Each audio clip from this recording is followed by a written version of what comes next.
Hey guys, Harsh here and welcome back to Technolobe. This is the Mi 11X, which is also known as the Poco F3 and Redmi K40 in some other markets. Different names, same phone.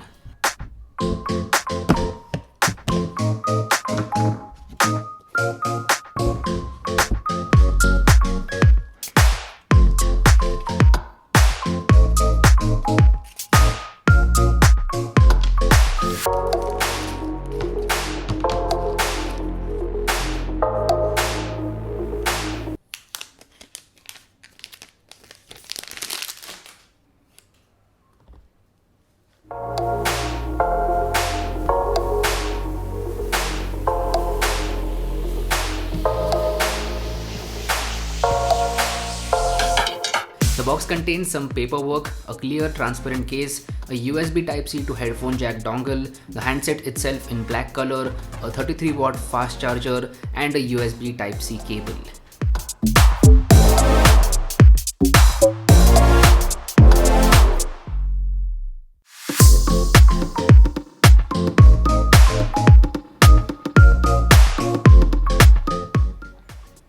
You know what's in there, right? It's chai. Everyone was waiting for this phone to come to India and well, it's finally here.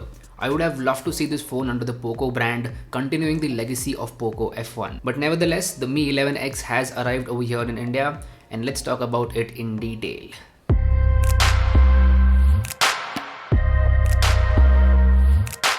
Xiaomi seems to be focusing a lot on the design of their smartphones this year. Mi 11X is a very well designed, slim, lightweight and easy to use phone. It feels great in the hand and looks good too. The camera bump is also very thin this time around. It is almost flushed with the back panel. Now the phone will still rock a little bit when you keep it on a flat surface, but not a lot though. One design choice that I do not appreciate is the removal of the headphone jack. I love me some wired audio. The 3.5mm headphone jack will definitely be missed over here. Now inside the box you do get a USB Type-C to 3.5mm audio jack dongle. So if you have your wired earphones, you can use them with this phone, but you'll have to use that dongle.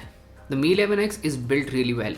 Glass on the front and back. It weighs in at 196 grams, but it does not feel like it because of the even weight distribution. It feels very lightweight in the hand. I have no complaints about the build quality.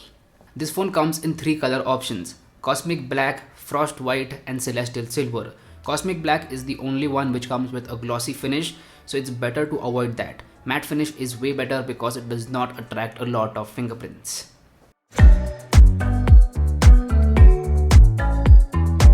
One of the main things with this smartphone is its performance. Under the hood, Mi 11X comes with a Snapdragon 870 processor, which is based on the 7nm manufacturing process. Along with that, it has the Adreno 650 GPU, 6 or 8GB of LPDDR5 RAM and 128GB of UFS 3.1 storage. There is no scope for memory expansion whatsoever.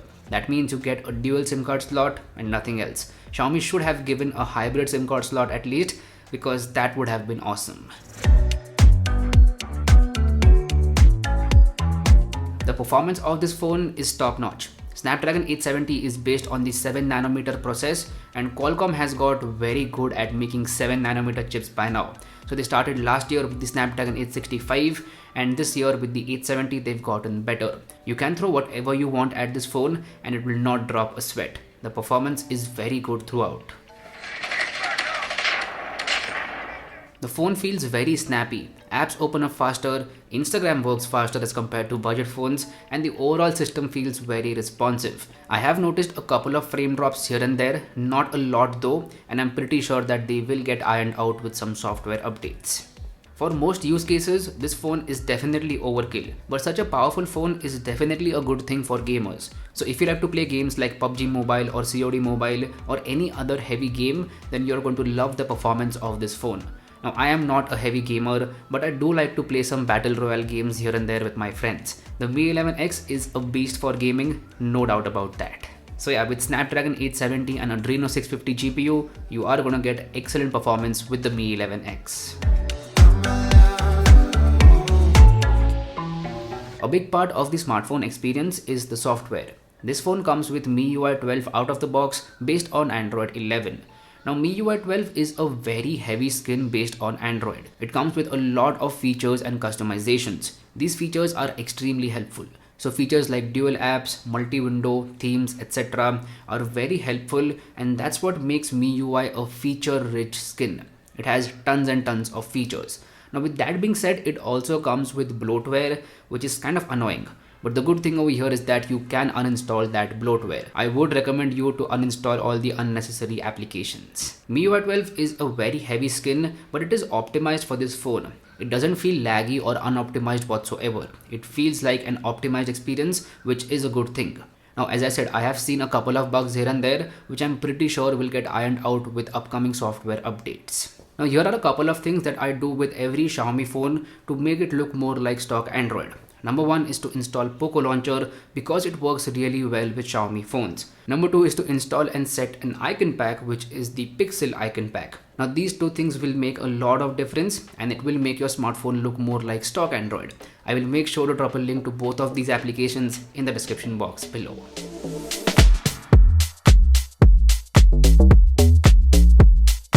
It is time to talk about my favorite thing with this smartphone, the display. This phone comes with a 6.67 inches Full HD Plus Super AMOLED 120Hz display. The display supports HDR10 and has a peak brightness of 1300 nits. Those are a lot of big numbers, but what about the actual display quality? Well, the display quality is top notch. It has accurate colors, very good contrast ratio, because of which you get deep blacks, good viewing angles, and it also gets bright enough to use outdoors in sunny conditions. Watching content on this smartphone is excellent because of that display. So things like watching movies on Netflix, Amazon Prime, Hotstar, etc. or watching YouTube videos are an immersive experience because the display is just beautiful. Now the display also has a refresh rate of 120Hz with a touch sampling rate of 360Hz. Again, big numbers over here, and because of Snapdragon 870, it does not drop a sweat. Snapdragon 870 easily handles the 120Hz refresh rate, and this phone is smooth AF. Swiping, scrolling and other gestures are extremely smooth because of the 120Hz refresh rate. I have not faced any problems with the refresh rate whatsoever.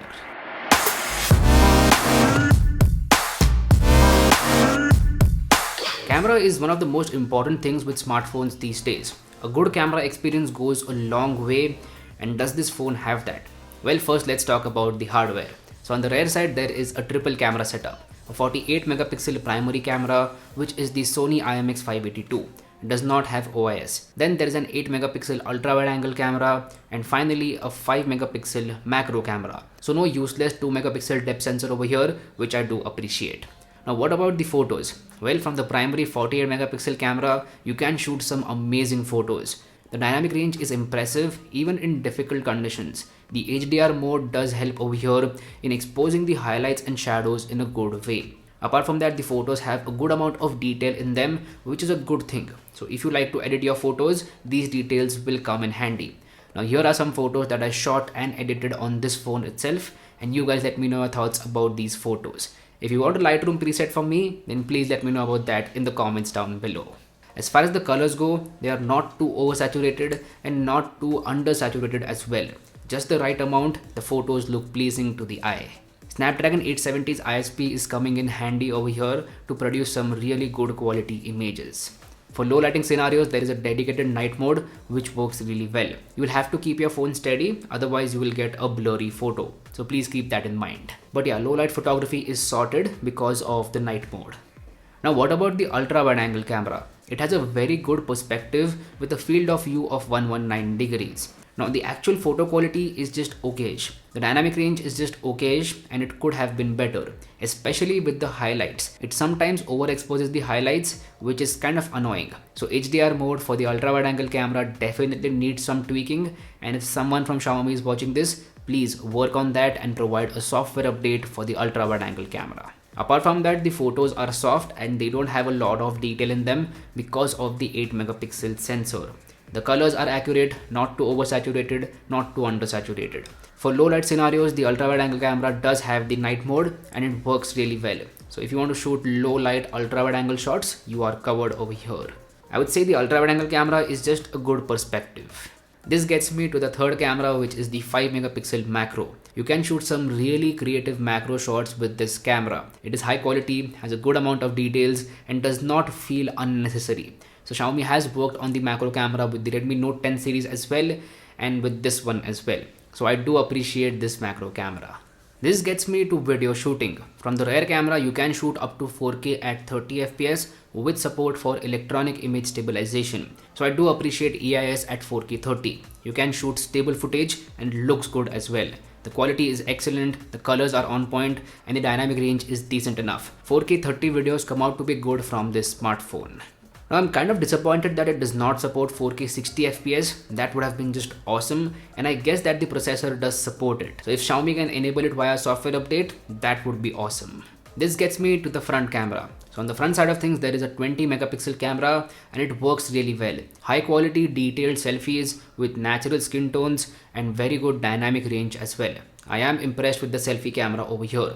Again, I think Snapdragon 870's ISP and Xiaomi software is doing a very good job over here to give you some awesome selfies. The selfie camera also supports night mode, which means in terms of low light scenarios, you are sorted for selfies as well. Alright, this is a very quick front camera video test with the Mi 11X. Please let me know about the audio quality and video quality coming out of the front camera in the comments down below. Oof, that was a mouthful. All in all, the camera experience of this phone is amazing. Now I am going to try Gcam on this phone very soon, especially for that ultra wide angle camera. I'm pretty sure that we will see improvements, so stay tuned for that.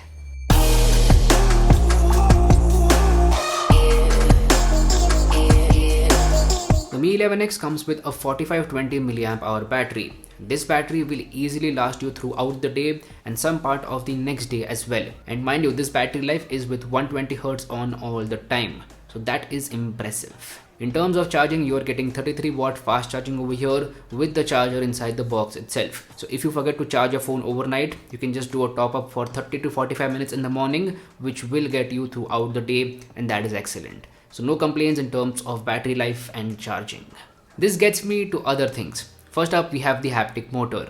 The haptic motor on this phone is excellent. Xiaomi has not cheaped out on the haptic motor and I really appreciate this. Next up are the speakers. This phone has a pair of dual stereo speakers which are really good. The sound is clear, crisp and the volume is good too. I am impressed with the speakers. Mi 11X also comes with an IR blaster, which means you can use this phone as a remote to control your TV, AC and other appliances. This feature is very convenient and very handy.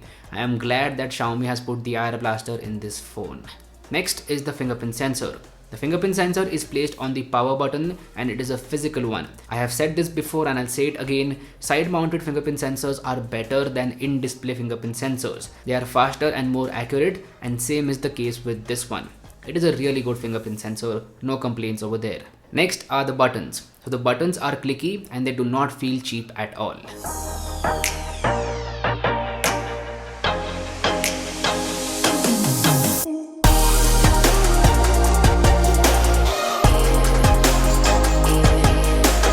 Mi 11X starts at a price of Rs 30,000 for the 6GB and 128GB variant. Now I know a lot of you guys thought that it is overpriced because of the Chinese price. The Chinese price is way lower, but I don't think it is overpriced. There are a lot of taxes and import duties over here in India and the dollar rate keeps fluctuating. And moreover, I feel that the price is justified. You are getting your money's worth over here. I do not feel like this phone is overpriced at all. That is my honest opinion about the pricing.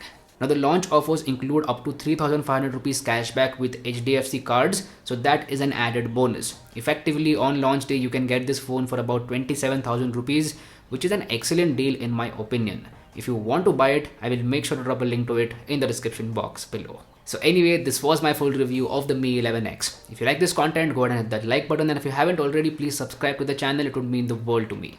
My name is Harsh Punjabi and I'll see you guys in the next one. Bye bye.